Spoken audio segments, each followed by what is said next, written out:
नमस्कार दर्शक बंधु मो सागर चलतु नजर पकईबा आज सकाळ केतोटी गुरुत्वपूर्ण खबर उपरे सेतिबाई वीडियोटी को शेष पर्यंत देखा मोर अनुरोध। वीडियोटी भल लगे वीडियोटी को लाइक करे, चैनल को सब्सक्राइब करे, कमेंट माध्यम जनातु आपण माने मो वीडियो केउ जिल्लारू देखुचंते। चलतु आज सकाळ खबर उपरे नजर पकईबा। प्रथम खबर देखु आसला बड़ खबर एणिकी आवासिका हिताधिकारी को मागणार मिलिबो बाली बड़ घोषणा कले राजस्व मंत्री। मागणार मिलिबो बाली सरकार विभिन्न गृह योजनार सामिल हिताधिकारी को मागणार मिलिबो बाली एने घोषणा करिसंते राजस्व मंत्री सुरेश पूजारी। गरीब हिताधिकारी को मागणार बाली जोगाई देवा ने बड़ घोषणा करिसंते मंत्री। मागणार बाली रे घर करिवे हिताधिकारी को बाली टंका सरकार वहन करिवे। पूर्व बाली दर रे लगाम लगाइबा पई एमएसपी घोषणा करिसंते राज्य सरकार। सेपटे सारा राज्य रे बाली दर समान रहिबा एथिपाई राज्य सरकार बाली पाई एमएसपी सर्वाधिक विक्रय मूल्य लागू करिवे। एणिकी सरकार जो दाम धार्य करिवे बाली घाट लीजधारी सेही दाम रे लोकन को बाली बिक्री करिवे। जे अधिक दाम रे बाली बिकिबे तांको ऊपर कार्यानुष्ठान होबो बोले खनि मंत्री विभूति भूषण जेना कहिसंते बोले खबर मिलिছে। परवर्ती खबर देखंतु आसिला बड़ खुशी खबर। मंत्री को बड़ घोषणा मात्र एतिके टंका रे भुवनेश्वर रे घर जगाइबे सरकार। सुलभ मूल्य रे राजधानी रे घर जगाइबे सरकार। एने गुरुवार नगर उन्नयन मंत्री कृष्णचंद्र महापात्र सूचना दैछन्ते। मंत्री कहिसंते 14 ରୁ 50 लाख टंका रे घर जगाई दिया जिवो। एतिपाई पायलट प्रोजेक्ट जरिया रे 90टी घर तयारी होईछि। एही घर गुडी को 2 बीएचके रहिछि। सरकार एणिकी लो कॉस्ट रे घर तयारी करी जगाई देबे। प्राथमिक भाबे एही घर बस्ती बासिंदा को दिया जिवो। अधिक रो अधिक साधारण लोकन को घर जगाइबा को व्यवस्था करा जाउछि बोले खबर मिलिछि। परवर्ती खबर देखंतु आसिला बड़ खबर। राज्य रे डिसेंबर 25 तारिख रु खलिबो मंडी। मंत्री देले सूचना। राज्य रे डिसेंबर 25 तारिख रु खलिबो मंडी। समवाय मंत्री प्रदीप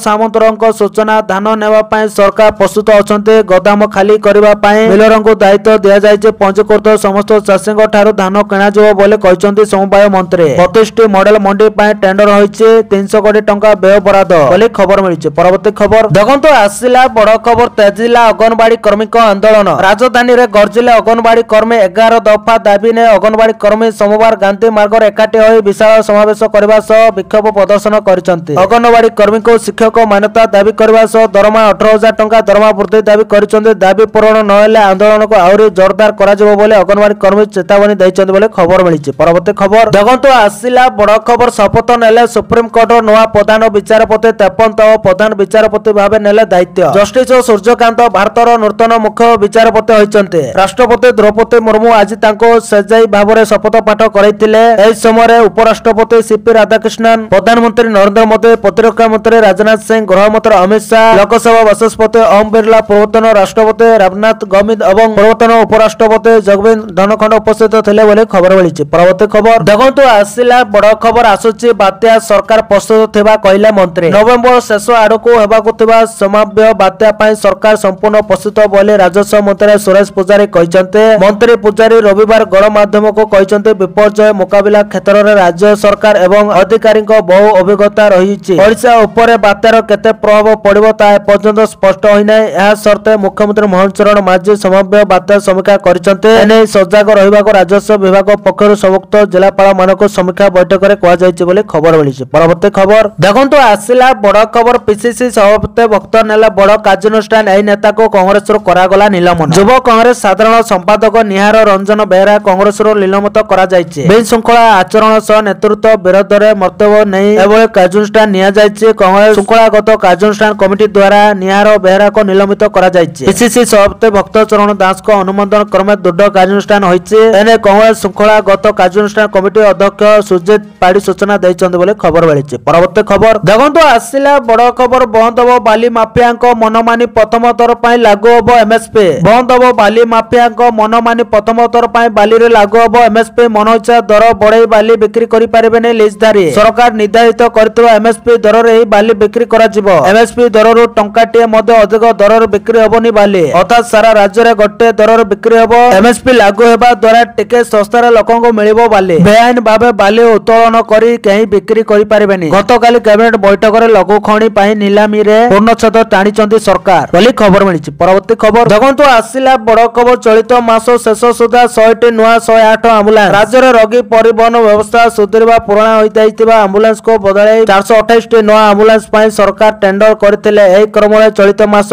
25 ତାରିଖରୁ ଓଡ଼ିଶାକୁ ପର୍ଯ୍ୟାୟକ୍ରମେ ନୂଆ 108 ଆମ୍ବୁଲାନ୍ସ ଆସିବ। ପ୍ରକ୍ରିୟା ଆରମ୍ଭ ହେବା ପ୍ରଥମ ପର୍ଯ୍ୟାୟରେ 100ଟି ଆମ୍ବୁଲାନ୍ସ ସଂସ୍ଥା ପ୍ରଦାନ କରିବ। ରାଜ୍ୟରେ ଗଡ଼ୁଥିବା ଅଧିକାଂଶ 108 ଆମ୍ବୁଲାନ୍ସ ପୁରୁଣା ହୋଇସାରିଛି। ପୁରୁଣା ହୋଇଯାଇଥିବା ଆମ୍ବୁଲାନ୍ସକୁ ହଟାଇବା ପାଇଁ ଦୀର୍ଘ ଦିନରୁ ସରକାରୀ ସ୍ତରରେ ଆଲୋଚନା ଚାଲିଥିଲା। ଗତ କ୍ୟାବିନେଟ ବୈଠକରେ 428ଟି ଆମ୍ବୁଲାନ୍ସ କିଣାକୁ ମଞ୍ଜୁରୀ ମିଳିଥିଲା। ଏଥିରେ 421ଟି 108 ଆମ୍ବୁଲାନ୍ସ ପରିବହନ ବିଭାଗର 5ଟି ବୋଲି ଖବର ମିଳିଛି। ପରବର୍ତ୍ତୀ ଖବର ଦେଖନ୍ତୁ ଆସିଲା ବଡ଼ ଖବର। ବଙ୍ଗୋପସାଗରରେ ବଢିଲା ବାତ୍ୟା ଭୟ ସ୍ପଷ୍ଟ ଚିହ୍ନିତ ଲଘୁଚାପରେ ପରିଣତ ହେଲା ଲଘୁଚାପ। ବଙ୍ଗୋପସାଗରରେ ଲଘୁଚାପ ସୃଷ୍ଟି ହେବା ପରେ ବାତ୍ୟା ଭୟ ବଢିଛି। ଉପକୂଳର ବାତ୍ୟା ଭୟ ପରେ ଚିନ୍ତାରେ କେନ୍ଦ୍ରାପଡ଼ାର ଚାଷୀ। ହଜାର ହଜାର ହେକ୍ଟର ଜମିରେ ଧାନ ଫସଲ ଅମଳ ସମୟ ଆସିଲାଣି। ଏପରି ସମୟରେ ବାତ୍ୟା ହେଲେ ସବୁ ଧାନ ନଷ୍ଟ ହୋଇଯିବାର ଆଶଙ୍କା ରହିଛି। ବିଲରୁ ପାଣି ଶୁଖି ନଥିବାରୁ ଏବେ ଧାନ କଟିବା ସମ୍ଭବ ହଉନି। ତଥାପି କିଛି କିଛି ଜାଗାରେ ଧାନ କଟା ଆରମ୍ଭ ହୋଇଛି। କିନ୍ତୁ ପାଣିପାଗ ବିଭାଗର ଆକଳନ ଅନୁସାରେ ଯଦି 24 ତାରିଖରେ ବର୍ଷା ହେବ ଫସଲ ଉଜୁଡ଼ିବା ଆଶଙ୍କା ରହିଛି ବୋଲି ଖବର ମିଳିଛି। ପରବର୍ତ୍ତୀ ଖବର ଦେଖନ୍ତୁ ଆସିଲା ବଡ଼ ଖବର। 27ରେ ବିଧାନସଭା ଶୀତକାଳୀନ ଅଧିବେଶନ। ନଭେମ୍ବର 26ରେ ବସିବ ସର୍ବଦଳୀୟ ବୈଠକ। ଶୀତ ଅଧିବେଶନ ପୂର୍ବରୁ ସର୍ବଦଳୀୟ ବୈଠକ ଡାକିଲେ ବାଚସ୍ପତି ଶର୍ମା ପାଢୀ। ବୁଧବାର ବାଚସ୍ପତିଙ୍କ ଅଧ୍ୟକ୍ଷତାରେ ସର୍ବଦଳୀୟ ବୈଠକ ବସିବା। ଗୃହକୁ ସୁରୁଖୁରୁରେ କେମିତି ଚଳାଯିବ, କେମିତି ସମସ୍ତ ପ୍ରସଙ୍ଗ ଉପରେ ଆଲୋଚନା ହେବ,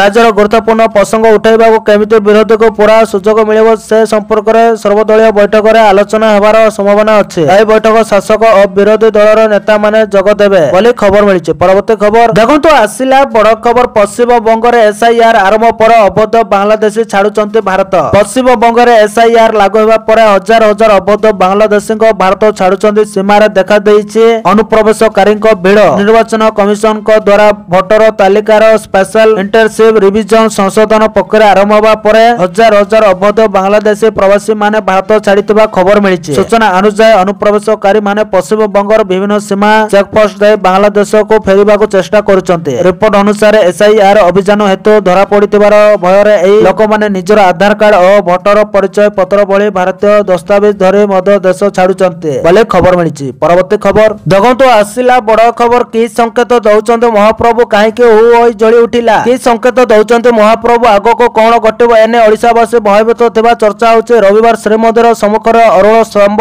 ନିକଟରେ ଦେଖିବାକୁ ମିଳିଛି କିଛି ଏଭଳି ଦୃଶ୍ୟ ଯେଉଁଠି ହଠାତ୍ ହୁ ହୋଇ ଜଳି ଉଠିଲା ଏକ ବଡ଼ ଦୀପ। ତେବେ ଦୀପଟି କେଉଁ କାରଣ ଯୋଗୁଁ ଜଳିଲା ତାହା ଜଣାପଡ଼ି ନାହିଁ। ଅଗ୍ନିଶମ କର୍ମଚାରୀ ପହଞ୍ଚି ନିଆଁକୁ ଆୟତ୍ତ କରିଛନ୍ତି ବୋଲି ଖବର ମିଳିଛି। ପରବର୍ତ୍ତୀ ଖବର ଦେଖନ୍ତୁ ଆସିଲା ବଡ଼ ଖବର। ରାଜସ୍ୱ ମନ୍ତ୍ରୀଙ୍କ କଡ଼ା ଦାଗି। ଲୋକଙ୍କ ସେବକ ହୋଇ କାମ କରିବାକୁ ରାଜସ୍ୱ ମନ୍ତ୍ରୀ ସୁରେଶ ପୂଜାରୀ କଡ଼ା ନିର୍ଦ୍ଦେଶ ଦେଇଛନ୍ତି। ମୁଖ୍ୟମନ୍ତ୍ରୀଙ୍କ ଅଭିଯୋଗ ପ୍ରକୋଷ୍ଠରେ ମନ୍ତ୍ରୀ କଡ଼ା ତାଗିଦ କରିଛନ୍ତି। ଜିଲ୍ଲା ସ୍ତରରେ ସମାଧାନ ହେବା ଭଳି ଅଭିଯୋଗକୁ ନେଇ ମନ୍ତ୍ରୀ ଉଦ୍ବେଗ ପ୍ରକାଶ କରିଛନ୍ତି। ଦୂରଦୂରାନ୍ତରୁ ଆସୁଥିବା ଲୋକଙ୍କୁ ବସିବାକୁ ଚୌକି ଦିଅ, ପିଇବାକୁ ପାଣି ଦିଅ, ଧୈର୍ଯ୍ୟର ସହ ତାଙ୍କ ଅଭିଯୋଗ ଶୁଣ। ନିର୍ଦ୍ଦିଷ୍ଟ ସମୟରେ କାମ ସାରିବାକୁ ମନ୍ତ୍ରୀ ନିର୍ଦ୍ଦେଶ ଦେଇଛନ୍ତି। ପୂର୍ବରୁ କାର୍ଯ୍ୟାନୁଷ୍ଠାନ ହୋଇଛି। ନିୟମରେ ନ ରହିଲେ କାର୍ଯ୍ୟାନୁଷ୍ଠାନ ହେବ ବୋଲି ମନ୍ତ୍ରୀ କହିଛନ୍ତି ବୋଲି ଖବର ମିଳିଛି। ପରବର୍ତ୍ତୀ ଖବର ଦେଖନ୍ତୁ ଆସିଲା ବଡ଼ ଖବର। ମନ୍ତ୍ରୀଙ୍କ ବଡ଼ ଘୋଷଣା। ସାଲିଆ ସାହିରେ ଉଚ୍ଛେଦକୁ ମିଳିବ ଘର। ସାଲିଆ ସାହିରେ ଉଚ୍ଛେଦ ଚାଲିଛି ତେବେ ସବୁ ବସ୍ତି ବାସିନ୍ଦାଙ୍କୁ ମିଳିବ ସରକାରୀ ଘର। ଏନେଇ ସୂଚନା ଦେଇଛନ୍ତି ନଗର ଉନ୍ନୟନ ମନ୍ତ୍ରୀ କୃଷ୍ଣଚନ୍ଦ୍ର ମହାପାତ୍ର। ଯେଉଁମାନେ ଘର ଛାଡୁନାହାନ୍ତି ସେମାନଙ୍କୁ କିଛି ଲୋକ ବିଭକ୍ତ କରୁଛନ୍ତି। ତାର କାରଣ ହେଲା ସେମାନେ ଏକାଧିକ ଘରକୁ ଭଡା ସୂତ୍ରରେ ଦେଇଛନ୍ତି। ସେମାନଙ୍କ ଘର କାଳେ ଭାଙ୍ଗିଯିବ ସେ ଭୟରେ ସେମାନେ ବିଭକ୍ତି କରୁଛନ୍ତି ବୋଲି ଖବର ମିଳିଛି। ପରବର୍ତ୍ତୀ ଖବର ଦେଖନ୍ତୁ ଆସିଲା ବଡ଼ ଖବର। ପିଏମ୍ କିଷାନର 21ତମ କିସ୍ତି ପରେ ଚାଷୀଙ୍କ ପାଇଁ ଏକ ନୂତନ ଉପହାର। କୃଷି ମନ୍ତ୍ରୀଙ୍କ ବଡ଼ ଘୋଷଣା। ଦେଶର ଚାଷୀଙ୍କ ପାଇଁ ଆଉ ଏକ ବଡ଼ ଖୁସି ଖବର। ପ୍ରଧାନମନ୍ତ୍ରୀ କିଷାନ ଯୋଜନାର 21ତମ କିସ୍ତି ସେମାନଙ୍କର ଆକାଉଣ୍ଟରେ ଜମା ହୋଇଥିବା ବେଳେ ସରକାର ଏବେ ଫସଲ ବୀମା ଯୋଜନା ସମ୍ପର୍କରେ ନିଷ୍ପତ୍ତି ନେଇଛନ୍ତି ଯାହା ବର୍ଷ ବର୍ଷ ଧରି ଚାଷୀମାନେ ଦାବି କରି ଆସୁଛନ୍ତି। ଚାଷୀଙ୍କ ପାଇଁ ସବୁଠାରୁ ବଡ଼ ଚ୍ୟାଲେଞ୍ଜ ହେଉଛି ଯଦି ସେମାନଙ୍କର କଷ୍ଟ ଅର୍ଜିତ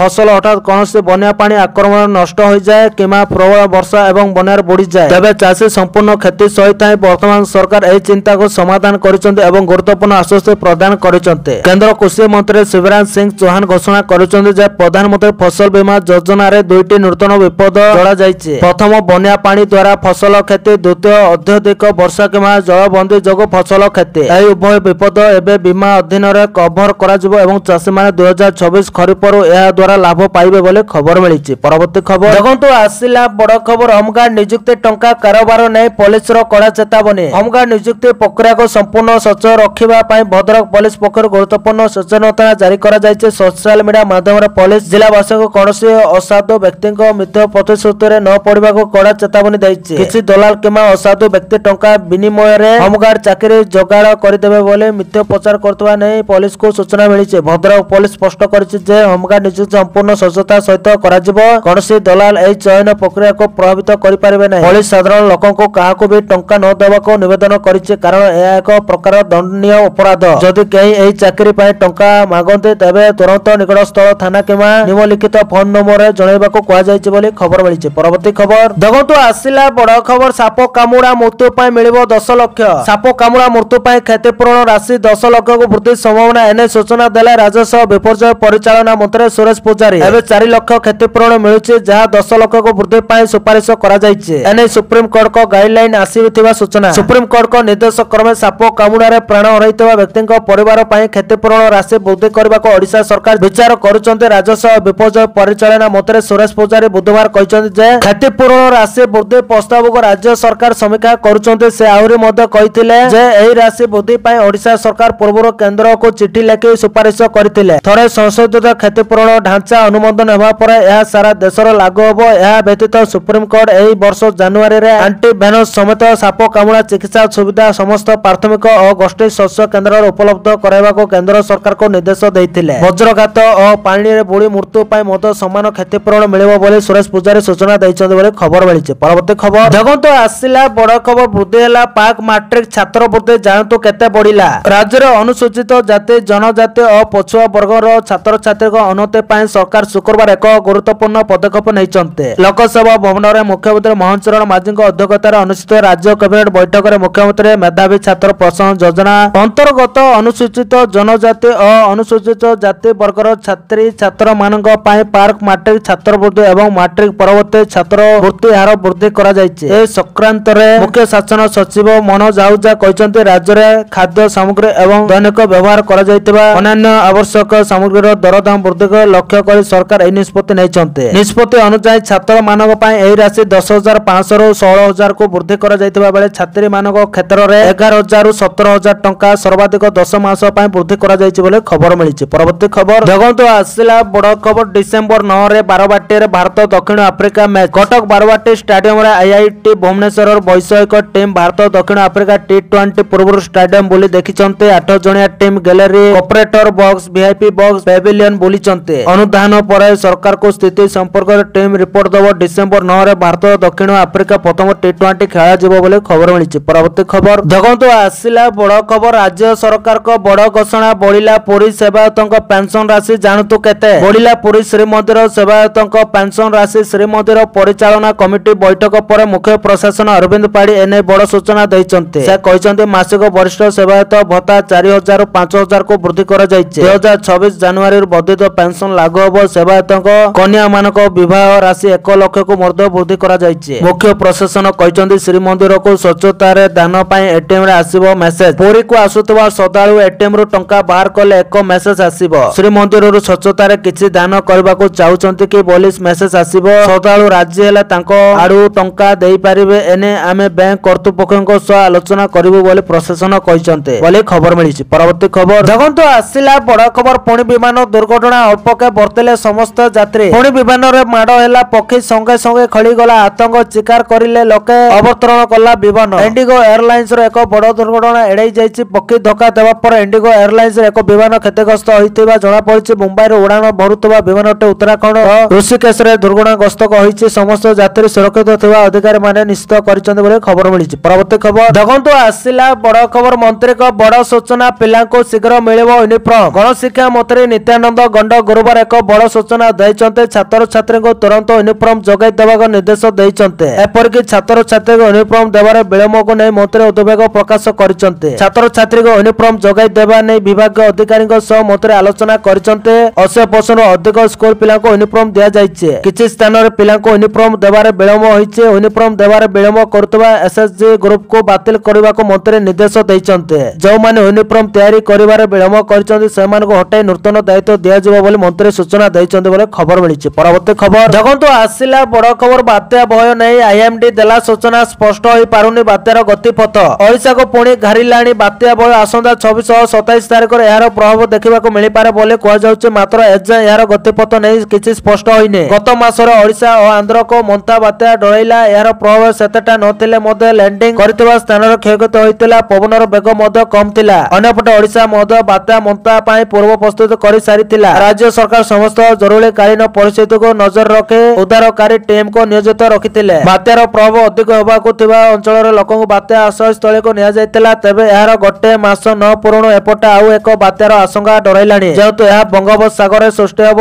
ଏଣୁ ଏହାର ପ୍ରଭାବ ଓଡ଼ିଶା ଓ ଆନ୍ଧ୍ର ଉପରେ ବିଶେଷ ଭାବରେ ରହିବ ବୋଲି କୁହାଯାଉଛି। ମାତ୍ର ଗତିପଥ ନେଇ କୌଣସି ସୂଚନା ମିଳିନାହିଁ ବୋଲି ଖବର ମିଳିଛି। ପରବର୍ତ୍ତୀ ଖବର ଦେଖନ୍ତୁ, ଆସିଲା ବଡ ଖବର। ସୁଭଦ୍ରା ଯୋଜନାକୁ ନେଇ ଆସିଲା ବଡ ଖବର। ଜାଣନ୍ତୁ କେଉଁମାନଙ୍କୁ ମିଳିବନି ସୁଭଦ୍ରା ଟଙ୍କା। ସୁଭଦ୍ରାକୁ ନେଇ ଆସିଲା ବଡ ଖବର। 18,000 ଟଙ୍କା ବୃତ୍ତି ପାଉଥିଲେ ସୁଭଦ୍ରା ପାଇଁ ଅଯୋଗ୍ୟ ହେବେ ଛାତ୍ରୀ। କୌଣସି ଛାତ୍ରୀକୁ କେନ୍ଦ୍ର କିମ୍ବା ରାଜ୍ୟ ସରକାର ଠାରୁ 18,000 କିମ୍ବା ଏହାଠାରୁ ଅଧିକ ଟଙ୍କାର ଆର୍ଥିକ ସହାୟତା ମିଳୁଛି କି? ଯଦି ଆପଣ ଏପରି ସରକାରୀ ସହାୟତା ପାଉଥିବେ ତେବେ ସୁଭଦ୍ରା ଯୋଜନାରୁ ବାଦ ପଡିବେ। ଏନେ ଦୁଇ ବିଭାଗରୁ ରିପୋର୍ଟ ମାଗିଲା ମହିଳା ଓ ଶିଶୁ ବିକାଶ ବିଭାଗ, ଉଚ୍ଚଶିକ୍ଷା ବିଭାଗ ଏବଂ ଅନୁସୂଚିତ ଜାତି ଜନଜାତି ଓ ସଂଖ୍ୟାଲଘୁ ବିଭାଗ ସଚିବଙ୍କୁ ପତ୍ର ଲେଖିଛି ବିଭାଗ ବୋଲି ଖବର ମିଳିଛି। ପରବର୍ତ୍ତୀ ଖବର ଦେଖନ୍ତୁ, ଆସିଲା ବଡ ଖବର। ଭିଏତନାମରେ ଭୟଙ୍କର ବନ୍ୟା। ବନ୍ୟାରେ ବଢୁଛି ଭିଏତନାମ। ପ୍ରକୃତି ଦେଖାଇଛି ତାର କରାଳ ରୂପ ଲଗାଣ। ବର୍ଷା ପରେ ଉପୁଜିଛି ବନ୍ୟା ପରିସ୍ଥିତି। ଚାରିଆଡେ ଖାଲି ପାଣି ଆଉ ପାଣି। ରାସ୍ତା ବୁଡୁଛି, ଘର ବୁଡୁଛି, ଗାଡି ଭାସୁଛି। ପୁରା ସହରରେ ହାହାକାର ପରିସ୍ଥିତି ସୃଷ୍ଟି ହୋଇଛି। ଦୂର ଦୂର ଯାଏ ଯେଉଁଠି ବି ଦେଖିଲେ ଖାଲି ପାଣି ଆଉ ପାଣି ହିଁ ଦିଶୁଛି। ଏମିତି ଲାଗୁଛି ରାସ୍ତା ତ ନୁହେଁ, ସହରିଆ ରାସ୍ତା ସେତିକି ନଈ ପାଲିଟି ଯାଇଛି। ଭିଏତନାମରେ ଲଗାଣ ବର୍ଷା ପରେ ବନ୍ୟା ପରିସ୍ଥିତିରେ ବେହାଲ ହୋଇଛି ଜନଜୀବନ। ମିଳିଥିବା ସୂଚନା ଅନୁସାରେ ବନ୍ୟା ଯୋଗୁଁ ବର୍ତ୍ତମାନ ସୁଦ୍ଧା 41 ଜଣଙ୍କର ମୃତ୍ୟୁ ହୋଇଥିବା ବେଳେ 52,000 ଲୋକ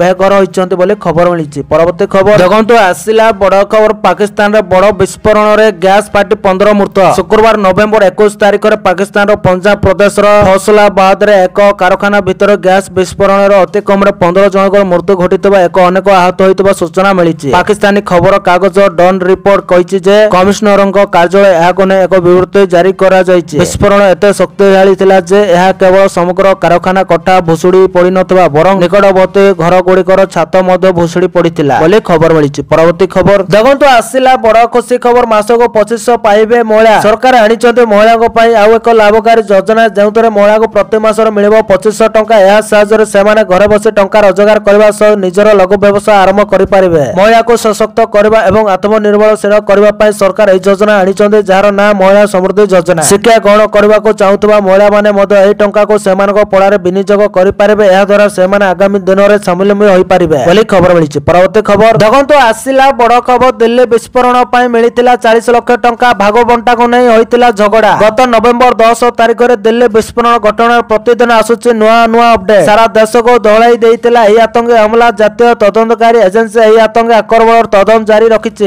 ଏବେ ଏହି ଘଟଣାରେ ଆଉ ଏକ ନୂଆ ତଥ୍ୟ ସାମ୍ନାକୁ ଆସିଛି। ଦିଲ୍ଲୀ କାର ବିସ୍ଫୋରଣ ପାଇଁ ମିଳିଥିବା 40 ଲକ୍ଷ ଟଙ୍କାକୁ ନେଇ ଆତଙ୍କୀ ଡାକ୍ତର ଡମର ଓ ମୁଜମିଲ ମଧ୍ୟରେ ଝଗଡା ହୋଇଥିଲା। ଟଙ୍କା ହେରଫେର ହେଉଥିବା ନେଇ ଉମର ଅଭିଯୋଗ ଆଣିଥିଲା। ପାକିସ୍ତାନୀ ଆତଙ୍କୀ ଗୋଷ୍ଠୀ ତରଫରୁ ଏହି ପାଣ୍ଠି ହୋଇଥିଲା। ଅଲ-ଫଲା ୟୁନିଭର୍ସିଟି ନିକଟରେ ଥିବା ଏକ ମସଜିଦରୁ ଜଣେ ମୌଲବୀକୁ ଗିରଫ କରି ଜେରା ବେଳେ ଏହି ତଥ୍ୟ ସାମ୍ନାକୁ ଆସିଛି ବୋଲି ଖବର ମିଳିଛି। ପରବର୍ତ୍ତୀ ଖବର ଦେଖନ୍ତୁ, ଆସିଲା ବଡ ଖବର। ଚୀନ ନାଗରିକଙ୍କ ପୁଣି ପର୍ଯ୍ୟଟନ ଭିସା ପୁନଃ ଆରମ୍ଭ କଲା ଭାରତ। ଏକ ଗୁରୁତ୍ୱପୂର୍ଣ୍ଣ ପଦକ୍ଷେପ ସ୍ୱରୂପ ଭାରତ ଚୀନ ନାଗରିକଙ୍କୁ ପର୍ଯ୍ୟଟନ ଭିସା ପ୍ରଦାନ ପୁନଃ ଆରମ୍ଭ କରିଛି। ବିଶ୍ୱବ୍ୟାପୀ ଭାରତୀୟ ଦୂତାବାସ ଏବଂ କନସୁଲେଟ ମାଧ୍ୟମରେ ଏହି ସୁବିଧା ତୁରନ୍ତ ପ୍ରଭାବରୁ ପୁନଃସ୍ଥାପିତ କରାଯାଇଛି। ପ୍ରାୟ 4 ବର୍ଷର ନିଲମ୍ବନ ପରେ ଆସିଥିବା ଏହି ନିଷ୍ପତ୍ତିକୁ ସୀମା ଉତ୍ତେଜନା ପରେ ଦୁଇ ଦେଶ ମଧ୍ୟରେ ସମ୍ପର୍କ ସ୍ୱାଭାବିକ କରିବା ଦିଗରେ ଏକ ଗୁରୁତ୍ୱପୂର୍ଣ୍ଣ ପଦକ୍ଷେପ ଭାବରେ ଦେଖାଯାଉଛି ବୋଲି ଖବର ମିଳିଛି। ପରବର୍ତ୍ତୀ ଖବର ଦେଖନ୍ତୁ, ଆସିଲା ବଡ ଖବର। ଅଟୋ ଚାଳକଙ୍କ ପାଇଁ ବଡ ଖବର। ସରକାର ବ୍ୟାନ୍ କଲେ ଡିଜେଲ ଅଟୋ। ଆଉ ରାସ୍ତାରେ ଗଡିବନି ଏହି ଗାଡି। ପ୍ରଦୂଷଣ ନିୟନ୍ତ୍ରଣ ପାଇଁ ଉତ୍ତରପ୍ରଦେଶ ସରକାର ଏକ ବଡ ପଦକ୍ଷେପ ନେଇଛନ୍ତି।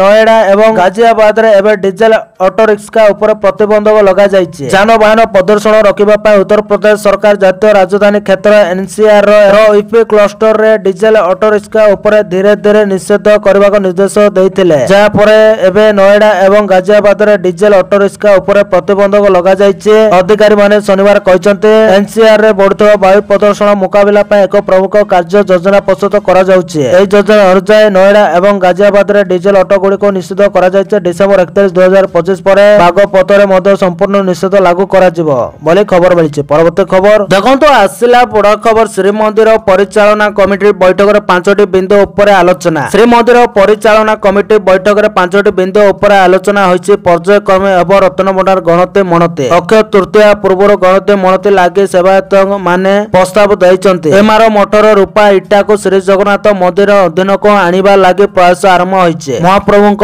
ସୁନାବେଶର ଆଉ ଗୋଟେ ସେଟ୍ ପାଇଁ ପ୍ରସ୍ତୁତି ଆରମ୍ଭ ହୋଇଛି। ଅର୍ଥ ସବ୍ କମିଟିର ବଜେଟ ପାସ୍ ହୋଇଛି। ଖୁବ୍ ଶୀଘ୍ର ଭକ୍ତଙ୍କ ଲାଗି ଖୋଲାଯିବ ଶ୍ରୀଗୁଣ୍ଡିଚା ମନ୍ଦିର। ଶ୍ରୀମନ୍ଦିର ପ୍ରଶାସନ ଏହାକୁ ପରିଚାଳନା କରିବ। ନାଟ ମଣ୍ଡପରେ ଧାଡି ଦର୍ଶନ ସମ୍ପର୍କରେ ମଧ୍ୟ ବିଶେଷ ଆଲୋଚନା ହୋଇଛି। ଦିବ୍ୟାଙ୍ଗ ମାନେ ମାନେ କିଭଳି ସୁବିଧାରେ ଦର୍ଶନ କରିପାରିବେ ସେ ଉପରେ ଏହି ବୈଠକରେ ଆଲୋଚନା ହୋଇଛି। ଇସ୍କନର ଆଦିନିଆ ରଥଯାତ୍ରା ଉପରେ ମଧ୍ୟ ଆଲୋଚନା ହୋଇଥିବା ସୂଚନା ଦେଇଛନ୍ତି ମୁଖ୍ୟ ପ୍ରଶାସନ ଅରବିନ୍ଦ ପାଢୀ। ସେବାୟତ କଲ୍ୟାଣ ପାଣ୍ଠି ନେଇ ପେନସନ ରାଶି ବୃଦ୍ଧି କରାଯାଇଛି। ବରିଷ୍ଠ ସେବାୟତଙ୍କୁ 4,000 ବଦଳରେ 5,000 ଟଙ୍କା ମିଳିବ। ସେହିପରି ପୁରୀ ବାସିନ୍ଦାଙ୍କ ଶୃଙ୍ଖଳିତ ଓ ସହଜ ଦର୍ଶନ ଲାଗି ସ୍ୱତନ୍ତ୍ର ଗାଇଡଲାଇନ ପ୍ରସ୍ତୁତ କରାଯିବ ବୋଲି ଖବର ମିଳିଛି। ପରବର୍ତ୍ତୀ ଖବର ଦେଖନ୍ତୁ, ଆସିଲା ବଡ ଖୁସି ଖବର। ମାର୍ଚ୍ଚ 8 ତାରିଖରେ ମିଳିବ ସୁଭଦ୍ରା ଟଙ୍କା। ଏକାଥରେ 2ଟି କିସ୍ତିର 10,000 ଟଙ୍କା ଦେବେ ସରକାର। ସୁଭଦ୍ରା ଯୋଜନାକୁ ନେଇ ଆସିଲା ବଡ ଖବର। ମାର୍ଚ୍ଚ 8 ତାରିଖରେ ସୁଭଦ୍ରାର ନୂଆ ହିତାଧିକାରୀଙ୍କୁ ମିଳିବ ଟଙ୍କା। ଏକାବେଳେ ନୂଆ ହିତାଧିକାରୀଙ୍କୁ 2ଟି କିସ୍ତିର ଟଙ୍କା ଦେବେ ରାଜ୍ୟ ସରକାର 10,000। ଏନେଇ ଘୋଷଣା କଲେ ଉପମୁଖ୍ୟମନ୍ତ୍ରୀ ପ୍ରଭାତ ପରିଡା ବୋଲି ଖବର ମିଳିଛି। ପରବର୍ତ୍ତୀ ଖବର ଦେଖନ୍ତୁ, ଆସିଲା ବଡ ଖବର। ଭାରତର ଭୟ ବଢେଇଲା ପାକିସ୍ତାନ। ପାକିସ୍ତାନକୁ 8ଟି ବୁଡ଼ା ଜାହାଜ ଦେଇଛି ଚୀନ। ଭାରତର ଭୟ ବଢେଇଲା ପାକିସ୍ତାନ। କାହିଁକି ନା ସମୁଦ୍ର ପଥରେ ପାକିସ୍ତାନର ଶକ୍ତି ବଢେଇବାକୁ ଯାଉଛି। ପାକିସ୍ତାନକୁ ଚୀନ ଦେବାକୁ ଯାଉଛି 8ଟି ଉନ୍ନତ ମାନର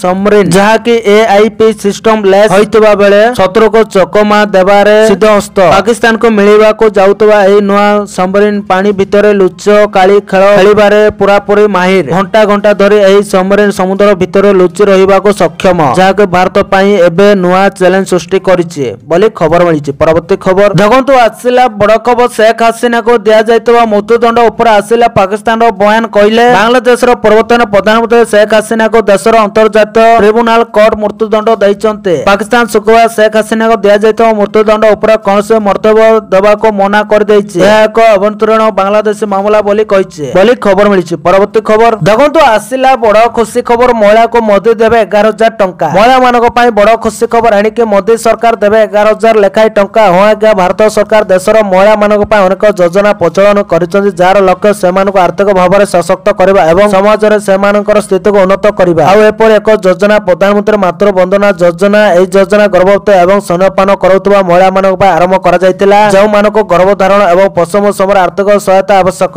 ଏହି ଯୋଜନା ଅଧୀନରେ ସରକାର ମହିଳାମାନଙ୍କୁ 11,000 ଟଙ୍କା ପର୍ଯ୍ୟନ୍ତ ଆର୍ଥିକ ସହାୟତା ପ୍ରଦାନ କରନ୍ତି। ଏହି ରାଶି ସିଧାସଳଖ ଡିବିଟି ମାଧ୍ୟମରେ ସେମାନଙ୍କ ବ୍ୟାଙ୍କ ଆକାଉଣ୍ଟକୁ ସିଧାସଳଖ ସ୍ଥାନାନ୍ତରିତ ହୁଏ ବୋଲି ଖବର ମିଳିଛି। ପରବର୍ତ୍ତୀ ଖବର ଦେଖନ୍ତୁ, ଆସିଲା ବଡ ଖବର। ଭିକ ମାଗିବାରେ ପାକିସ୍ତାନର ବିଶ୍ୱ ରେକର୍ଡ। ବିଶ୍ୱ ସ୍ତରରେ ପାକିସ୍ତାନର ଦୟନୀୟ ସ୍ଥିତିକୁ ନେଇ ଚର୍ଚ୍ଚା ଥମୁନଥିବା ବେଳେ ପୁଣି ପାକକୁ ନେଇ ଏକ ରୋଚକ ରିପୋର୍ଟ ସାମ୍ନାକୁ ଆସିଛି। ଭିକ ମାଗିବାରେ ବି ପାକିସ୍ତାନ ବିଶ୍ୱ ରେକର୍ଡ କରିଛି। କାରଣ ପାକିସ୍ତାନରେ ଭିକ୍ଷାବୃତ୍ତି ଏବେ କେବଳ ଏକ ଆବଶ୍ୟକତା ନୁହେଁ, ବରଂ ଏକ ବ୍ୟବସାୟ ପାଲଟିଛି। ଏକ ସର୍ଭେ ରିପୋର୍ଟ ଅନୁଯାୟୀ ପାକିସ୍ତାନରେ ଭିକାରୀଙ୍କ ସଂଖ୍ୟା ଏତେ ଟପିଲାଣି ଯେ ଏହା କେବଳ ପାକିସ୍ତାନର ଆର୍ଥିକ ଦୁର୍ଦ୍ଦଶା ନୁହେଁ, ବରଂ ଏହାର ଅନ୍ତର୍ଜାତୀୟ ଦିଗକୁ ମଧ୍ୟ ପ୍ରତିଫଳିତ କରୁଛି। ଭିକ ମାଗି ମାଗି ପାକ 4200 କୋଟି ଡଲାର ଅର୍ଥାତ ପାଖାପାଖି 3.72 ଲକ୍ଷ କୋଟି ଟଙ୍କା ପାଇଛି। ବଡ କଥା ହେଉଛି ଭିକ୍ଷାବୃତ୍ତି ପାକିସ୍ତାନ ଅର୍ଥନୀତିର ଏକ ଗୁରୁତ୍ୱପୂର୍ଣ୍ଣ ଅଂଶ ପାଲଟିଛି। କାରଣ ବଢୁଥିବା ଭିକାରୀଙ୍କ ସଂଖ୍ୟା ଦେଶରେ ଦାରିଦ୍ର୍ୟ ଏବଂ ବେକାରୀଙ୍କୁ ଲୋକ ଲୋଚନକୁ ଆଣିଛି ବୋଲି ଖବର ମିଳିଛି। ପରବର୍ତ୍ତୀ ଖବର ଦେଖନ୍ତୁ, ଆସିଲା ବଡ ଖବର। ଶେଖ ହାସିନାକୁ ତୁରନ୍ତ ବାଂଲାଦେଶ ପଠାଅ। ଭାରତକୁ ଚିଠି ଲେଖିଲା ବାଂଲାଦେଶର ମଧ୍ୟବର୍ତ୍ତୀକାଳୀନ ସରକାର। ବାଂଲାଦେଶର ମଧ୍ୟବର୍ତ୍ତୀକାଳୀନ ସରକାର ପୂର୍ବତନ ପ୍ରଧାନମନ୍ତ୍ରୀ ଶେଖ ହାସିନାକୁ ପ୍ରତ୍ୟର୍ପଣ ଦାବି କରି ଏକ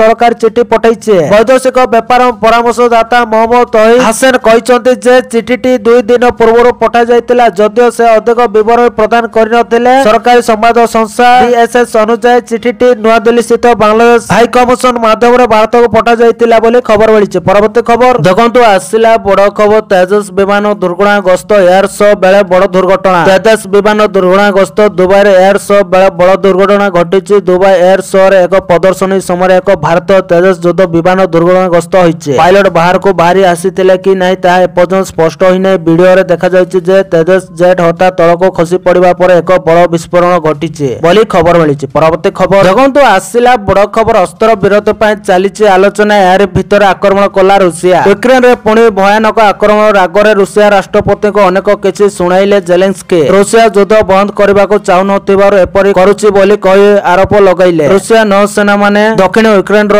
ଜାପୋରିଜିଆ ସହର ଉପରେ ଶକ୍ତିଶାଳୀ ଗ୍ଲାଇଡ ବୋମା ଆକ୍ରମଣ କରିଥିଲେ, ଯେଉଁଥିରେ 5 ଜଣ ସାଧାରଣ ନାଗରିକଙ୍କ ମୃତ୍ୟୁ ହୋଇଥିଲା ଏବଂ ଜଣେ ଝିଅ ସମେତ 10 ଜଣ ଆହତ ହୋଇଥିଲେ ବୋଲି ସ୍ଥାନୀୟ ଅଧିକାରୀମାନେ କହିଛନ୍ତି। ଜାପୋରିଜିଆ ପ୍ରାଦେଶିକ ସାମରିକ ପ୍ରଶାସନର ମୁଖ୍ୟ ଇଭାନୋ ଫେଡୋରୋଭ କହିଛନ୍ତି ଯେ ରୁଷୀୟ ବାୟୁସେନା ସହର ମଧ୍ୟଭାଗରେ ଥିବା ଏକ ଆବାସିକ ଅଞ୍ଚଳରେ 3ଟି ଭାରୀ ଗ୍ଲାଇଡ ବୋମା ପକାଇଛି ବୋଲି ଖବର ମିଳିଛି। ପରବର୍ତ୍ତୀ ଖବର ଦେଖନ୍ତୁ, ଆସିଲା ବଡ ଖବର। ପାକିସ୍ତାନର ସାଂଘାତିକ ଅଭିଯୋଗ। ଗତ କିଛି ବର୍ଷ ମଧ୍ୟରେ ପାକିସ୍ତାନର ସୀମାବର୍ତ୍ତୀ ଅଞ୍ଚଳ ବିଶେଷ କରି ଖାଇବର ପଖତୁନଖା ଏବଂ ବେଲୁଚିସ୍ତାନରେ ଉଗ୍ରବାଦୀ ଆକ୍ରମଣ ଯଥେଷ୍ଟ ବୃଦ୍ଧି ପାଇଛି। ଏହି ସପ୍ତାହରେ ରାଜଧାନୀ ଇସଲାମାବାଦରେ ହୋଇଥିବା ଏକ ଆତ୍ମଘାତୀ ଆକ୍ରମଣ ଦେଶର ସୁରକ୍ଷା ପ୍ରତି ଗମ୍ଭୀର ପ୍ରଶ୍ନ ଉଠାଇଛି। ଏହି ଖବର ସାରା ବିଶ୍ୱରେ ଚାଞ୍ଚଲ୍ୟ ସୃଷ୍ଟି କରିଥିଲା। ଏହି ଆକ୍ରମଣ 12 ଜଣଙ୍କର ମୃତ୍ୟୁ ହୋଇଥିଲା ଏବଂ 27 ଜଣ ଆହତ ହୋଇଥିଲେ। ଇସଲାମାବାଦ ଆକ୍ରମଣର ଗୋଟେ ଦିନ ପୂର୍ବରୁ ଆନା କ୍ୟାଡେଟ୍ କଲେଜ ଉପରେ ମଧ୍ୟ ଆକ୍ରମଣ ହୋଇଥିଲା, ଯାହାପରେ କୋଠା ଭିତରେ ଲୁଚି ରହିଥିବା 4 ଜଣ ଆତଙ୍କବାଦୀଙ୍କ ବିରୋଧରେ ସୁରକ୍ଷା ବାହିନୀର ଅପରେସନ କିଛି ଘଣ୍ଟା ଧରି ଜାରି ରହିଥିଲା। ନଭେମ୍ବର 11 ତାରିଖରେ ଖାଇବର ପଖ୍ତୁନଖ୍ୱା ଜିଲ୍ଲାର ଡେରା ଇସମାଇଲ ଖାନ ଅଞ୍ଚଳରେ ସୁରକ୍ଷା କର୍ମୀଙ୍କ ଉପରେ ହୋଇଥିବା ଆଇଇଡି ଆକ୍ରମଣ ଅନେକ ସେନା ଅଧିକାରୀ ଆହତ ହୋଇଥିଲେ ବୋଲି ଖବର ମିଳିଛି। ପରବର୍ତ୍ତୀ ଖବର ଦେଖନ୍ତୁ, ଆସିଲା ବଡ ଖବର। ସରିଲା ରାଜ୍ୟ କ୍ୟାବିନେଟ ବୈଠକ, 12ଟି ପ୍ରସ୍ତାବରେ ବାଜିଲା ମୋହର। ଆଜି ରାଜ୍ୟ କ୍ୟାବିନେଟର 30ତମ ବୈଠକ ମାନ୍ୟବର ଶ୍ରୀ ମୁଖ୍ୟମନ୍ତ୍ରୀ ମୋହନ ଚରଣ ମାଝୀଙ୍କ ଅଧ୍ୟକ୍ଷତାରେ ଲୋକସଭା ଭବନ ସ୍ଥିତ ସମ୍ମିଳନୀ କକ୍ଷରେ ଅନୁଷ୍ଠିତ ହୋଇଥିଲା। ରାଜ୍ୟ କ୍ୟାବିନେଟର ଏହି ଗୁରୁତ୍ୱପୂର୍ଣ୍ଣ ବୈଠକ ଶେଷ ହୋଇଛି। ଲୋକସଭା ଭବନରେ ମୁଖ୍ୟମନ୍ତ୍ରୀ ମୋହନ ଚରଣ ମାଝୀଙ୍କ ଅଧ୍ୟକ୍ଷତାରେ ଅନୁଷ୍ଠିତ ଏହି କ୍ୟାବିନେଟ ବୈଠକରେ ମନ୍ତ୍ରୀ ପରିଷଦ ସଦସ୍ୟ ଓ ବିଭାଗ ସଚିବ ମାନେ ଉପସ୍ଥିତ ରହିଥିଲେ। ଆଜିର କ୍ୟାବିନେଟ ବୈଠକରେ 9ଟି ବିଭାଗର 12ଟି ପ୍ରସ୍ତାବ ପାରିତ ହୋଇଛି। ବୈଠକ ପରେ ମୁଖ୍ୟ ଶାସନ ସଚିବ ଶ୍ରୀ ମନୋଜ ଆହୁଜା କ୍ୟାବିନେଟ ବୈଠକରେ ନିଆଯାଇଥିବା ନିଷ୍ପତ୍ତି ସମ୍ପର୍କରେ ଗଣମାଧ୍ୟମକୁ ସୂଚନା ଦେଇଥିଲେ। କ୍ୟାବିନେଟ ବୈଠକରେ ମୋଟ 9ଟି ବିଭାଗର 12ଟି ପ୍ରସ୍ତାବ ଆଲୋଚନା ପୂର୍ବକ ଅନୁମୋଦନ କରାଯାଇଥିଲା। ତନ୍ମଧ୍ୟରେ ଗୋଟିଏ ପ୍ରସ୍ତାବ ସପ୍ତମ-ଦଶ ବିଧାନସଭାର ଆଗାମୀ 5ମ ଅଧିବେଶନ ଅନୁଷ୍ଠିତ ହେବା ସମ୍ପର୍କିତ ଥିଲା। ଏହି ଭିତରେ ୟୁନିଫର୍ମ ସର୍ଭିସ ପାଇଁ ୟୁନିଫର୍ମ ସେବା କର୍ମଚାରୀ ଚୟନ ଆୟୋଗ ଗଠନ କରାଯିବ। ପୋଲିସ ଅବକାରୀ ଓ ବନ ବିଭାଗର ନିଯୁକ୍ତି ପାଇଁ ଏହି ଆୟୋଗ କାମ କରିବ। ଜଣେ ଅଧ୍ୟକ୍ଷ ଓ 2 ଜଣ ସଦସ୍ୟ ରହିବେ। ଏହା ଦ୍ୱାରା ନିଯୁକ୍ତି ପ୍ରକ୍ରିୟାରେ ସ୍ୱଚ୍ଛତା ଆସିବ। ଏହା ସହ ଲଘୁ ଖଣିଜ ପାଇଁ ଆକ୍ସନ ଜାଗାରେ ଲଟେରୀ ହେବ। କେଉଁ ମାଇନିଂ କେତେ ଦରରେ ବିକ୍ରି ହେବ ତାହା ସରକାର ନିର୍ଣ୍ଣୟ କରିବେ। ଜଣେ ଲୋକ ଗୋଟିଏ ଜିଲ୍ଲାରେ ଅତି ବେଶୀରେ 3ଟି ଓ ରାଜ୍ୟରେ 5ଟି ଲଘୁ ଖଣିଜ ମାଇନ ନେଇ ପାରିବେ। ଏନେଇ ନିୟମରେ ସଂଶୋଧନ ଆଣିଛନ୍ତି ସରକାର। ଅଫ୍ ସିଜନରେ ଷ୍ଟକ ୟାର୍ଡରେ ରଖାଯାଇ ପାରିବ ଲଘୁ ଖଣିଜ। ଲଘୁ ଖଣିଜ ଚୋରା କାରବାର ରୋକିବା ପାଇଁ ବଡ଼ ନିଷ୍ପତ୍ତି ହୋଇଛି ବୋଲି ଖବର ମିଳିଛି। ପରବର୍ତ୍ତୀ ଖବର ଦେଖନ୍ତୁ, ଆସିଲା ବଡ଼ ଖବର। ରେଳ ବିଭାଗର ବଡ଼ ନିଷ୍ପତ୍ତି, 3 ମାସ ପାଇଁ ବାତିଲ ହେଲା 24 ଟ୍ରେନ୍ ଏବେ ଆଉ ମିଳିବନି। ସମଗ୍ର ଦେଶରେ ଶୀତ ଲହରୀ ଖେଳି ଯାଇଛି। ଏଥିଯୋଗୁଁ ରାତିରେ ତାପମାତ୍ରା ଅସ୍ୱାଭାବିକ ଭାବେ ତଳକୁ ଖସି ଆସିବା ସହ ଦେଶର ସମଗ୍ର ପ୍ରାନ୍ତରେ ଘନ କୁହୁଡ଼ି ଦେଖାଯାଉଛି। କୁହୁଡ଼ି ପ୍ରଭାବରେ ପ୍ରାୟ ସମସ୍ତ ଅଞ୍ଚଳରେ ଜନଜୀବନ ଅସ୍ତବ୍ୟସ୍ତ ହୋଇପଡ଼ିଛି। ଚଳିତ ଶୀତ ଋତୁରେ ଉତ୍ତର ଭାରତ ସର୍ବାଧିକ ଭାବେ ପ୍ରଭାବିତ ହୋଇଛି। ସମଗ୍ର ଉତ୍ତର ଭାରତରେ ବାୟୁ ସୂଚକାଙ୍କ ନିମ୍ନରେ ପହଞ୍ଚିବା ସହ ପରିବେଶରେ ଘନ କୁହୁଡ଼ି ପରିଲକ୍ଷିତ ହେଉଛି। ସୁରକ୍ଷାକୁ ଦୃଷ୍ଟିରେ ରଖି ଭାରତୀୟ ରେଳବାଇ ଚଳିତ ବର୍ଷ ଡିସେମ୍ବର 1 ତାରିଖରୁ 2024 ମସିହା ଫେବୃଆରୀ 28 ତାରିଖ ଯାଏଁ ଅନେକ ଟ୍ରେନ୍ ଚଳାଚଳକୁ ବାତିଲ କରିଦେଇଛି। ଯାତ୍ରୀମାନେ ନିଜ ଗନ୍ତବ୍ୟସ୍ଥଳୀକୁ ଯାତ୍ରା ଆରମ୍ଭ କରିବା ପୂର୍ବରୁ ନିଜ ଟ୍ରେନ୍ ସମ୍ପର୍କରେ ବିଶେଷ ଭାବରେ ଯାଞ୍ଚ କରିନେବାକୁ ରେଳବାଇ ବୋର୍ଡ ସମସ୍ତଙ୍କୁ ଅନୁରୋଧ କରିଛି। କିଛି ଟ୍ରେନ୍କୁ ଆଂଶିକ ଭାବେ ରଦ୍ଦ କରାଯାଇଥିବା ବେଳେ କେତେକ ଟ୍ରେନ୍କୁ 3 ମାସ ଭଳି ବାତିଲ କରାଯାଇଛି ବୋଲି ଖବର ମିଳିଛି। ପରବର୍ତ୍ତୀ ଖବର ଦେଖନ୍ତୁ, ଆସିଲା ବଡ଼ ଖବର। କିଏ ଜାଣେ ସିନ୍ଧ ଦିନେ ପୁଣି ଭାରତ ପାଖକୁ ଫେରି ଆସିବ। ପ୍ରତିରକ୍ଷା ମନ୍ତ୍ରୀ ରାଜନାଥ ସିଂହ ଏକ କାର୍ଯ୍ୟକ୍ରମରେ ଭାଷଣ ଦେବା ସମୟରେ ସିନ୍ଧ ଅଞ୍ଚଳ ସମ୍ପର୍କରେ ଏକ ବଡ଼ ବୟାନ ଦେଇଛନ୍ତି। ଏହା ପାକିସ୍ତାନ ରାଜନୀତିରେ ହଇଚଇ ସୃଷ୍ଟି କରିଛି। ସେ କହିଛନ୍ତି ଯେ ସିନ୍ଧ ଅଞ୍ଚଳ ଆଜି ଭାରତ ସହିତ ନାହିଁ, କିନ୍ତୁ କିଏ ଜାଣେ ଭବିଷ୍ୟତରେ ସୀମା ପରିବର୍ତ୍ତନ ହୋଇପାରେ। ଏହି ଅଞ୍ଚଳ ଭାରତକୁ ଫେରି ଆସିପାରେ। ସିନ୍ଧ ପ୍ରଦେଶ ସିନ୍ଧୁ ନଦୀ ନିକଟବର୍ତ୍ତୀ ଏକ ଅଞ୍ଚଳ। 1947 ମସିହାରେ ବିଭାଜନ ପରେ ଏହା ପାକିସ୍ତାନକୁ ଚାଲିଗଲା। ସେହି ଅଞ୍ଚଳରେ ରହୁଥିବା ସିନ୍ଧି ଲୋକମାନେ ଭାରତକୁ ଆସିଥିଲେ। ପ୍ରକୃତରେ ପ୍ରତିରକ୍ଷା ମନ୍ତ୍ରୀ ରାଜନାଥ ସିଂହଙ୍କ ଏକ ଭିଡିଓ ଭାଇରାଲ ହେଉଛି। ସେ ମରକ୍କୋରେ ଭାରତୀୟ ସମ୍ପ୍ରଦାୟକୁ ସମ୍ବୋଧିତ କରୁଥିଲେ ବୋଲି ଖବର ମିଳିଛି। ପରବର୍ତ୍ତୀ ଖବର ଦେଖନ୍ତୁ, ଆସିଲା ବଡ଼ ଖବର। ରାଜ୍ୟର ମା ମାନେ ସବୁଠୁ ଅସୁରକ୍ଷିତ ହୋଇପଡ଼ିଛନ୍ତି ନବୀନ ପଟ୍ଟନାୟକ। ରାଜ୍ୟରେ ଚାଲିଥିବା ବ୍ୟବସ୍ଥା ନେଇ ବିରୋଧୀ ଦଳ ନେତା ନବୀନ ପଟ୍ଟନାୟକ ପୁଣି ଥରେ ମୁହଁ ଖୋଲିଛନ୍ତି। ରାଜ୍ୟ ସରକାରକୁ ଟାର୍ଗେଟ କରି ସେ କହିଛନ୍ତି, ଗୋଟିଏ ପରେ ଗୋଟିଏ ଘଟଣା ଘଟୁଛି। ରାଜ୍ୟର ମା ମାନେ ସବୁଠୁ ଅସୁରକ୍ଷିତ ହୋଇପଡ଼ିଛନ୍ତି, କିନ୍ତୁ ରାଜ୍ୟ ସରକାର କୌଣସି କାର୍ଯ୍ୟାନୁଷ୍ଠାନ ଗ୍ରହଣ କରୁନାହାନ୍ତି। ସାମାଜିକ ଗଣମାଧ୍ୟମ ଏକ୍ସ ଜରିଆରେ ନବୀନ କହିଛନ୍ତି, ଖୋର୍ଦ୍ଧା ଜିଲ୍ଲା ବାଘମାରୀରେ ନାବାଳିକାଙ୍କ ଅପହରଣ ଏବଂ ଗଣଦୁଷ୍କର୍ମ ଘଟଣା ଅତ୍ୟନ୍ତ ସ୍ପର୍ଶକାତର ଏବଂ ହୃଦୟ ବିଦାରକ। ସେହିପରି ଭଦ୍ରକ ଆରଞ୍ଚିରେ ମାର ମୃତ୍ୟୁ ପରେ କିସ୍ତି ଟଙ୍କା ପାଇଁ ଜଣେ ଯୁବତୀଙ୍କୁ ଗାଁ ଦାଣ୍ଡରେ ଏସଏଚଜିର ମହିଳାମାନେ ନିଷ୍କୃତ ମାଡ଼ ମାରିବା ପରି ଘଟଣା ସର୍ବେ ସମାଜରେ କଦାପି ଗ୍ରହଣୀୟ ନୁହେଁ। ବିଜୁ ଜନତା ଦଳର ସରକାର ସମୟରେ ମିଶନ ଶକ୍ତି ଜରିଆରେ ମା ମାନେ ସଫଳତାର ସିଡ଼ି ଚଢୁଥିଲେ, ନିଜର ପରିଚୟ ସୃଷ୍ଟି କରୁଥିଲେ ବୋଲି ଖବର ମିଳିଛି। ପରବର୍ତ୍ତୀ ଖବର ଦେଖନ୍ତୁ, ଆସିଲା ବଡ଼ ଖବର। ପରଲୋକରେ ବଲିଉଡ ହିଟମ୍ୟାନ୍ ଶ୍ମଶାନ ଘାଟରେ ପ୍ରବଳ ଭିଡ଼। ପରଲୋକରେ ବଲିଉଡ ହିଟମ୍ୟାନ୍ ଧର୍ମେନ୍ଦ୍ର ଦେୱାଲ। ଗତ କିଛି ଦିନ ତଳେ ଧର୍ମେନ୍ଦ୍ରଙ୍କ ମୃତ୍ୟୁକୁ ନେଇ ଗୁଜବ ପ୍ରଚାର ହୋଇଥିଲା, କିନ୍ତୁ ଜୀବନ ମରଣ ସହ ଯୁଦ୍ଧ କରି ଶେଷରେ ସୁସ୍ଥ ହୋଇ ଘରକୁ ଫେରିଥିଲେ ଅଭିନେତା, କିନ୍ତୁ ଆଜି ତାଙ୍କର ପରଲୋକ ହୋଇଛି। ବାର୍ଦ୍ଧକ୍ୟ ଜନିତ ରୋଗରେ ଗତ କିଛି ଦିନ ହେବ ପୀଡ଼ିତ ଥିଲେ ଧର୍ମେନ୍ଦ୍ର। କିଛି ଦିନ ଧରି ଧର୍ମେନ୍ଦ୍ର ବିଚ୍ କେଣ୍ଡିଂ ହସ୍ପିଟାଲରେ ଚିକିତ୍ସିତ ହେଉଥିଲେ। ଏହାପରେ ତାଙ୍କୁ ଘରକୁ ନିଆଯାଇଥିଲା। ଘରେ ଧର୍ମେନ୍ଦ୍ରଙ୍କ ଚିକିତ୍ସା ଚାଲିଥିଲା, କିନ୍ତୁ ଆଜି ଶ୍ୱାସାବସ୍ଥା ପୁଣି ଖରାପ ହେବାରୁ ଆମ୍ବୁଲାନ୍ସ ଡକାଯାଇଥିଲା। ମାତ୍ର ଆମ୍ବୁଲାନ୍ସ ପହଞ୍ଚିବା ବେଳକୁ ତାଙ୍କର ମୃତ୍ୟୁ ହୋଇ ସାରିଥିଲା। ତାଙ୍କ ଘର ବାହାରେ ପ୍ରବଳ ଭିଡ଼ ଜମିଛି। ସୁରକ୍ଷାକର୍ମୀ ବ୍ୟାରିକେଡ୍ ଲଗାଇଛନ୍ତି। ଧର୍ମେନ୍ଦ୍ରଙ୍କ ପୁରା ପରିବାର, ସ୍ତ୍ରୀ ହେମା ମାଲିନୀଙ୍କ ସମେତ ଅନେକ ଅଭିନେତା ଅଭିନେତ୍ରୀ ତାଙ୍କର ଶେଷ ଦର୍ଶନ ପାଇଁ ଘରେ ପହଞ୍ଚିଛନ୍ତି ବୋଲି ଖବର ମିଳିଛି। ପରବର୍ତ୍ତୀ ଖବର ଦେଖନ୍ତୁ, ଆସିଲା बड़ खबर 2024 मार्च 31 सुधा माओ दमन सरिब नक्सल मूलपोचने ओडिशा पुलिस बड़ पदक्षेप कंधमाल पुलिस महानिदेशक बड़ समीक्षा कर 2036 मार्च 31 सुधा माओ दमन शेष होब माओवादी मूलपोचने केंद्र गृहमंत्री अमित शाह निर्देश रही डीजीपी कहते अस्त्र छाड़ी मुख्य रास्तार सामिल होगा राज्य सरकार आह्वान रही माओवादी को आत्मसमर्पण करने स्वतंत्र पॉलिसी जी भी आत्मसमर्पण करने को चाहते आगक आसतु पॉलिसी अनुसार सुविधा पाइबे। गत वर्ष राज्यर 5टी जिले में गंजाई चाष नष्ट कर सफलता मिलता बौद्ध कंधमाल रायगड़ा मालकानगिरी कोरापुट सफल होइछु चलित वर्ष यही अभियान जारी रही डीजीपी कहते खबर मिली। परवर्ती खबर जगंतु आसिला बड़ खबर सरकार करेंगे बड़ घोषणा बढ़ अवसर प्राप्त कर्मचारी पेंशन कर्मचारी भविष्य निधि पांठी संगठन ईपीएफओ कर्मचारी पेंशन सह जड़ित एक बड़ परिवर्तन करने को प्रस्तुत होउछि। गणमाध्यम रिपोर्ट अनुसार ईपीएफओ दरमा सीमा 15,000 रु 25,000 को वृद्धि करने एक प्रस्ताव प्रस्तुत करुछि। जदि यह परिवर्तन कार्यकारी हुए तेबे सारा देश में 1 कोटी अधिक कर्मचारी ईपीएस पेंशन द्वारा कभर हेबे। शेष थर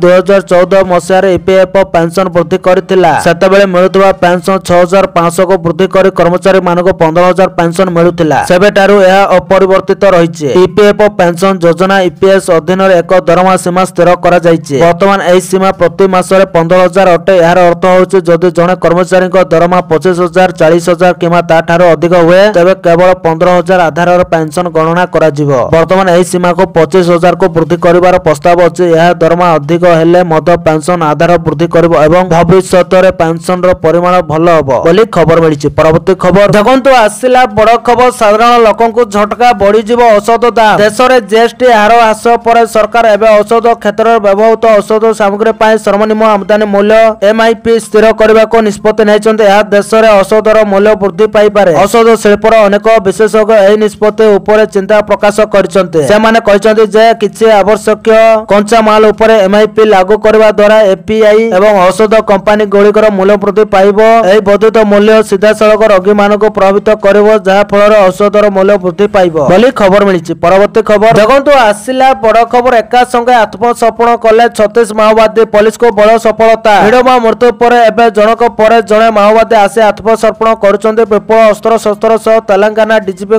निकट में सरेंडर करिचंते। एमाने प्रशासन आगामी किछि वर्ष भितर माओ संगठन को संपूर्ण मूलपोछ करबा पाए प्रयास चलीचे। तेबे सबुठारु बड़ कथा होछि आत्मसमर्पण करथिबा लोकंक भितर हिडमार मुख्य सहयोगी मद रहिছে जाके पुलिस पाए एक बड़ सफलता। आत्मसमर्पण कले 36 माओवादी तेलंगाना डीजीपी निकट आत्मसमर्पण कले गोटे AK-47 जबत 2टी SLR राफेल मिलितबा मध्य कहा जाउछे। एसएम रमेश अरप अप्तासी नारायण आत्मसमर्पण करिছে। अनेपटे हिडमा मुख्य सहयोगी मुचाकी मध्य एमानक भितर आत्मसमर्पण करथिबा कहा जाउछे। या छडा 3 टेस्ट कमिटी सदस्य 3 डीबीसी मध्य आसी सरेंडर करिसंते बोले खबर मिलिছে। परवर्ती खबर देखंतु आसिला बड़ खबर कर्मचारी पाए खुशी खबर 5 नु एबे 1 वर्ष रे मिलिबो ग्रेच्युटी। भारत सरकार श्रम आईन गुड़िकर बड़ परिवर्तन आनिबा को निष्पत्ति नैचंते। या द्वारा कोटी कोटी चाकरिया माननको सीधा सड़क लाभ पहुंचीबो। केंद्रीय श्रम मंत्री मनसुख मांडविया कहचंते जे शीघ्र एक नूतन प्रावधान लागू करा जेबो जेउतरे केवल 1 वर्ष चाकरी करथिबा कर्मचारी मानको भी ग्रेच्युटी रो लाभ मिलिबो। वर्तमान एही सुविधा केवल सही लोक मानको मिलुतिला जे माने अतिरिक्त 5 वर्ष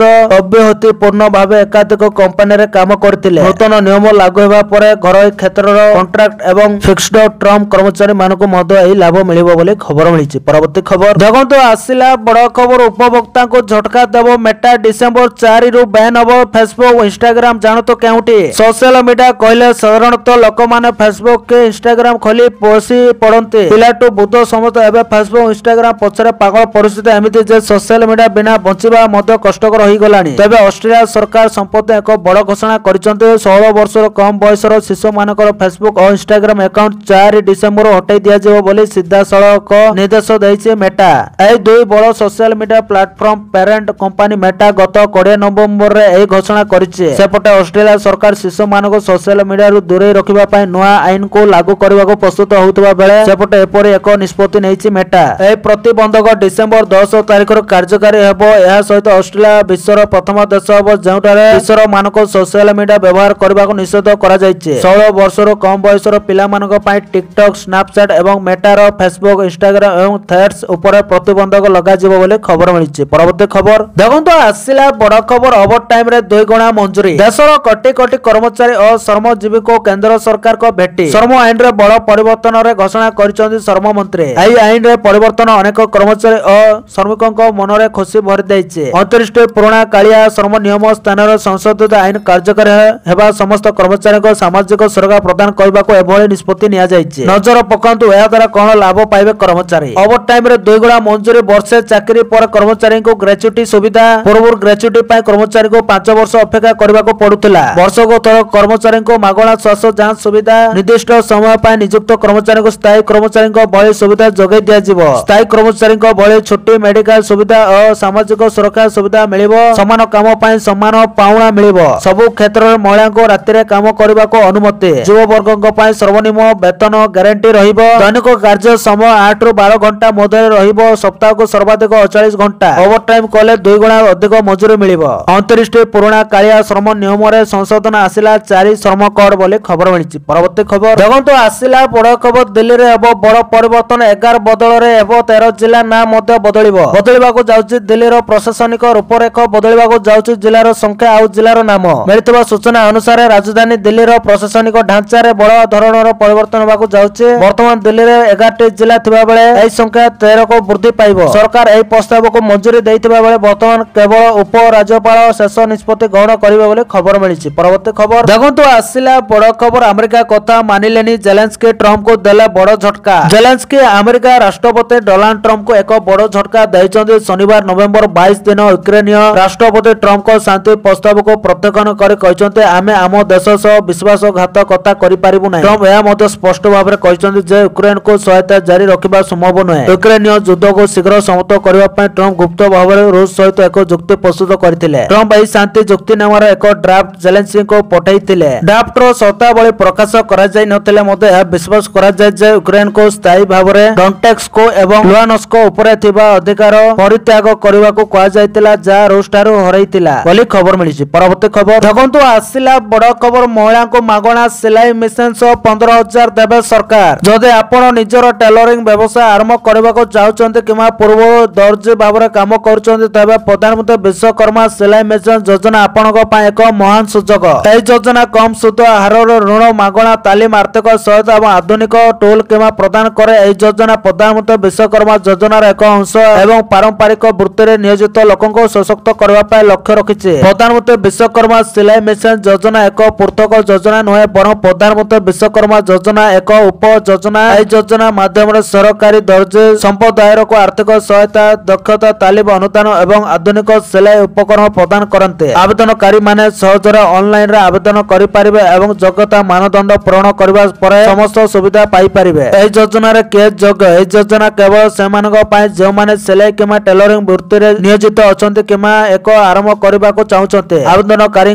बयस आवेदन तारीख रे 18 वर्ष रो अधिक होइतबा आवश्यक। आवेदनकारी माने पूर्वरो गत 5 वर्ष मध्यरे पीएमएमवाई मुद्रा किमा पीएम स्वानिधि भले कोनोसी सरकारी क्रेडिट आधारित योजना अधीन रे ऋण नै नथिबा आवश्यक। परिवार रो केवल जने सदस्य एही योजना रो उपकृत होई पारिबे। सरकारी चाकरी करतुबा व्यक्ति एवं सेमानक परिवार सदस्य माने योग्य नुहंती। योजनार लाभ एवं सुविधा एही योजना अधीन रे आधुनिक सिलाई तालीम प्रदान करा जाय। तालीम अवधि मध्यरे दैनिक 500 टंका अनुदान प्रदान करा जाय। तालीम समाप्त हेबा पर एक प्रमाण पत्र प्रदान करा जाय। सरकार एक उपकरण किट किनिबा पय 15,000 टंका पर्यंत आर्थिक सहायता मध्य प्रदान करते। सिलाई मेसिन किमा व्यवसाय विस्तार पय प्रथम पर्यायर 1 लाख पर्यंत एवं द्वितीय पर्यायर 2 लाख पर्यंत ऋण मात्र 5% सुध हार प्रदान करा जाय। जिला एवं तहसील स्तर रे एमएसएमई विभाग द्वारा तालीम कार्यक्रम परिचालन करा जाय बोले खबर मिलिछि। परवर्ती खबर देखंतु आसिला बड़ खबर आउ सुकुल नोए भारत संस्था ऊपर प्रतिबंधक लगाइलेनी ट्रम्प। भारत पाकिस्तान युद्ध बंद करथिबा दाबी करथिबा अमेरिका राष्ट्रपति डोनाल्ड ट्रम्प को समस्त बयान को भारत वैदेशिक मंत्रालय बारंबार प्रत्याख्यान करिछि। यह ट्रम्प को क्रोधित करिछि। तेणु किछि दिन पूर्व ट्रम्प सीधा सड़क प्रधानमंत्री नरेंद्र मोदी को नाम नहीं दाबी करथिले जे से ऑपरेशन सिंदूर समय फोन करथिले। किंतु एथर मध्य भारत ट्रम्प को दाबी को भित्तिहीन बोली कहिछि। प्रधानमंत्री मोदी को अनिच्छा रे हताश होई ट्रम्प एबे ईरान को पेट्रोलियम उत्पाद विक्रय रे जड़ित भारतीय संस्था गुड़िक उपर प्रतिबंधक लगाइछन्ते। भारतीय वैदेशिक मंत्रालय तांको समस्त अभियोग को निरंतर प्रत्याख्यान करि आसीछि। एही समय भारत उपर 50% शुल्क लगाइबा एवं आहुरी अधिक शुल्क लगाइबा पय ट्रम्प को धमक शर्त है। प्रधानमंत्री मोदी राष्ट्रपति ट्रम्प को बयान रो कोनोसी प्रतिक्रिया देई नाहंते बोली खबर मिलिछि। परवर्ती खबर देखो आसला बड़ खबर विश्वविद्यालय देले स्कूल बाहर हेबनी कौन भी कार्यकलाप डिसेम्बर जाए क्रीड़ा कार्यक्रम बैन विश्वविद्यालय पलटिछि दिल्ली दिल्ली और यार आखपाख अंचल पुणी थर प्रदूषण भयंकर कबल में छंदी हो रही गत किछि दिन हेब राजधानी में वायु गुणवत्ता अति खराब स्तर में पहुंची जहाँकि लोकों स्वास्थ्य एक बड़ विपद सृष्टि करिछि। विषाक्त धुआर मोटा चादर तले समग्र दिल्ली रही बेले स्कूल पिला नहीं दिल्ली सरकार नहीं बड़ निष्पत्ति स्कूल समस्त बाह्य कार्यकलाप किंवा क्रीड़ा कार्यक्रम को बैन करने को निर्देश देते दिल्ली सरकार बोली खबर मिली। परवर्ती खबर देखो आसला बड़ खबर पाकाई आसला पीएम आवास योजना पंजीकरण शेष तारीख जानतु संपूर्ण आवेदन प्रक्रिया निजर घर करने समस्त स्वप्न किंतु अनेक लोकों पाखरे घर निर्माण करने पर्याप्त टंका नहीं एपरी परिस्थिति भारत सरकार प्रधानमंत्री आवास योजना साहाय्यर उत्सव पलटि थाए। यह योजना सहरांचल और ग्रामांचल उभय पाई उपलब्ध और परिवार गुड़िक सुलभ गृह प्रदान करे तथापि यह योजना आवेदन शेष तारीख सीमित तेणु आग्रही व्यक्ति मानक तुरंत कार्य करने को पड़ो। आवेदन प्रक्रिया सरल किंतु सठिक डॉक्यूमेंट सह जानिबा एवं आपनक योग्य कि नहीं जानिबा मत गुरुत्वपूर्ण। योजना पाई किपरि पंजीकरण करिवे आसंतु जानिबा। प्रधानमंत्री आवास योजना पाई आवेदन विंडो केवल 42 दिन पाई खोला अछि। यार अर्थ होछि जे माने योग्य एवं आवेदन करबा को चाहती से माने यथाशीघ्र सेमानकर फॉर्म दाखल करबा उचित। एई विंडो किमा अभियान आधारित समय सीमा प्रायतः परिवर्तन हुए तथापि पोर्टाल किमा सीएससी परिदर्शन करे एवं स्थिति ट्रैक कर तुरंत आवेदन करने को परामर्श दिया जायछि। पूर्व समय सीमा वृद्धि होबार रिपोर्ट आसीथिला तथापि विलंब करबा लाभदायक नचेत आपनक हातर एक भल सुजोग खसी जाई पारे। प्रधानमंत्री आवास योजना आवेदन करुवा आवेदनकारी परिवार पाखरे भारत में कौन स्थान घर नथिबा आय उपर आधारित कर योग्यता निर्णय करा जाए। सहरांचल में ईडब्ल्यूएस एलआईजी एमआईजी आय बैंड एवं ग्रामांचल में एससी सीसी को प्राथमिकता था। समान परिवार पूर्व कौन सरकारी बासगृह लाभर उपकृत होई नथबा आवश्यक। ग्रामांचल में कंचा किमा छोट घरे रहुतबा लोकों को प्राथमिकता दिया जाए। आवश्यक डॉक्यूमेंट आधार एवं आधार लिंक होइतबा मोबाइल नंबर बैंक अकाउंट विवरणी आय प्रमाण पत्र परिचय एवं ठिकाना डॉक्यूमेंट अंतर्भुक्त बोली खबर मिली। तो दर्शक बंधु ए आज सकाळर केतोटी गुरुत्वपूर्ण खबर। जदि वीडियोटी भल लागिछि लाइक करबा सहित हम चैनल को सब्सक्राइब करंतु आ वीडियो को शेयर करंतु। वीडियोटी संपूर्ण देखिथिबारु आपण मानको बहुत बहुत धन्यवाद।